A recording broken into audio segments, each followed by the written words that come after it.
Welcome to Feed Dump. This week we are all different kinds of candy, our favorite kinds of candy, our aspirational kinds of candy. I'm a Snickers bar because I'd like to think that someday I'll be able to satisfy someone's hunger. Joining me this week are Smarties. The American kind. The Canadian ones are bad. And peppermint patties. I've never actually had the candy, but the Peanuts character kind of reminds me of my mom.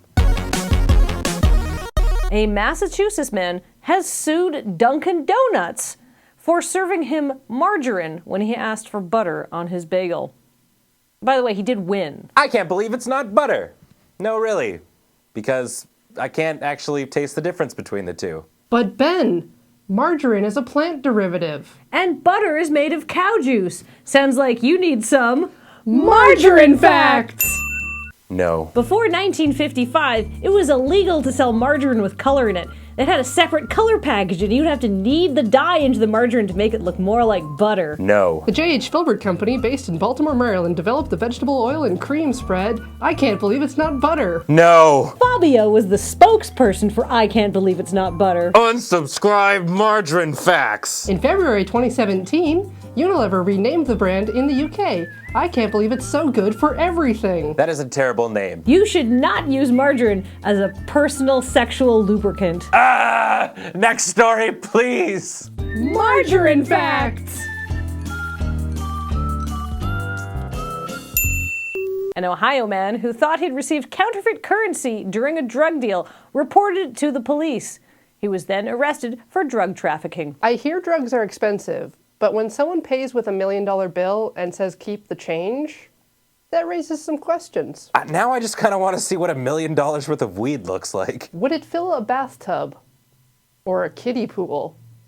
Or an even larger pool? Can I do a lap in the weed pool? Yes, but only after the old people clear out from Dank Nugs Aquafit. Can you imagine the contact high from immersing your body in dank nugs? Yes, but I want it to be with chicken nuggets and a hint of honey mustard. Unsubscribe nug facts. This week in a new segment I'm calling Local News, I'd like to give a shout out to the group of 12-year-old boys who's been slowly and methodically building a fort on a street that I have to walk down to get to work. They put up a sign saying that their group is called the Night Wolves, and it's not really newsworthy so much as it is super dope. This is kind of like the Goonies meets the Lost Boys, and then they had a baby, and now it's this, the Night Wolves, only they're not vampires, they're werewolves! I'm not a werewolf. But if I were, how would I join the Night Wolves? Step 1, be 12. Check. Step 2, be a badass. Check. Step 3, hang out in a super rad clubhouse with your friends all day.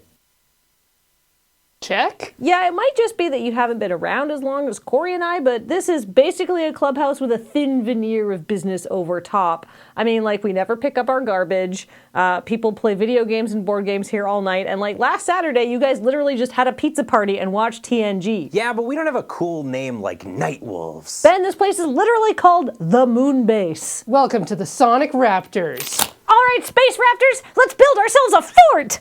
Well, until next time. There may be better sources of news, but they don't have this awesome Fort Kickass. They don't have this hat. They don't have Ben and Corey and a 10-pack of chicken nuggets. Well, I mean, we don't anymore either. These are worse than I remember. More for me.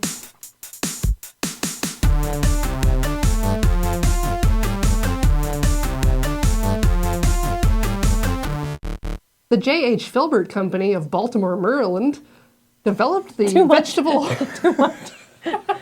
Merlin. American. The J.H. Filbert Company of Baltimore, Maryland, developed Not the... enough.